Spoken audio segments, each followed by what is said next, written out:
if that's okay. Go for it. Thank you. My name is Chabane Maidi, so that's my name. I'm about to say the most boring, inoffensive, and uncontroversial things right here on this downtown sidewalk. I'm a teacher at this university. I teach for the university. I don't have these same tenure protections or anything like that. In fact, I've been employed by the university since 2007. It's been a while. I've disagreed with the leadership of this university many times over the years, but never have I ever been so compelled to speak in this fashion as I do now.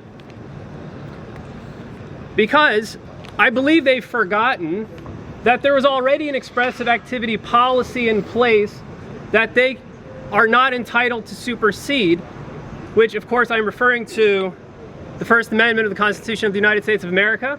Yep. And why this is so important to me is because, to give a short backstory, we live in a community of many international people who come from all over the world. I've had plenty of opportunities to have deep conversations with these people who have come from all over the world. In fact, I've been blessed to serve as the president of the Islamic Center of Bloomington here for a couple of years. It's given me many opportunities to be able to have these deep conversations and to learn about these other places where these folks are coming from and how the lives they live in these other places. And it turns out that the United States isn't really the best at a lot of things, I've learned, okay? It isn't. And I believe we can all admit that there are plenty of problems that we have with our country, but I concede that from everything I've been able to understand, the United States of America is still the best, at least one thing. Okay? Is the best at one thing.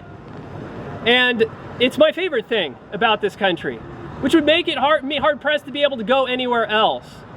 And that best thing about the United States of America is our constitutionally protected freedom of expression, freedom of religion, freedom of peaceful assembly.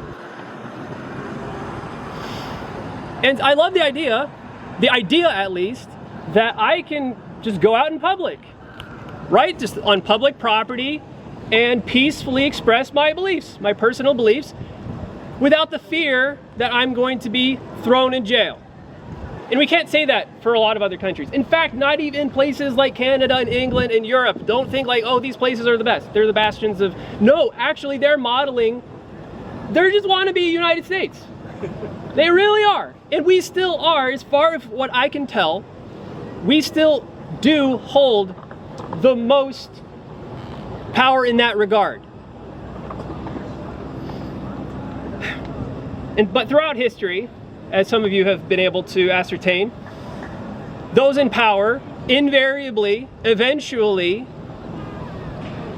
become obsessed with controlling and suppressing and squelching your freedom to say what you want, where you want to say it, and when you want to say it.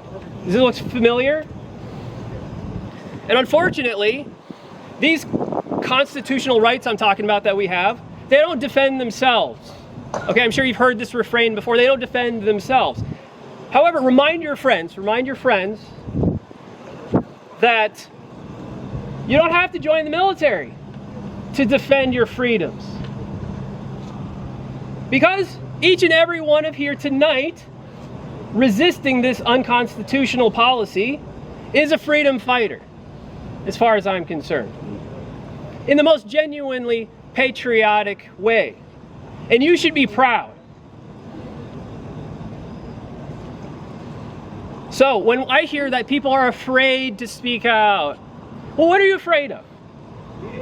Because what you're afraid of pales in comparison to what you should be afraid of, right? What you should be afraid of is what comes from not speaking out now. Because when we lose these freedoms that we have, then what do we have left as the United States of America? Because that really is the thing that it all hinges on. right? All these other places suddenly sound like they're kind of better, right? So please tell your friends it's okay. We have power in numbers, okay? Don't be afraid of today. Be afraid of tomorrow and live your life like you're looking back at it. That's what I want to say.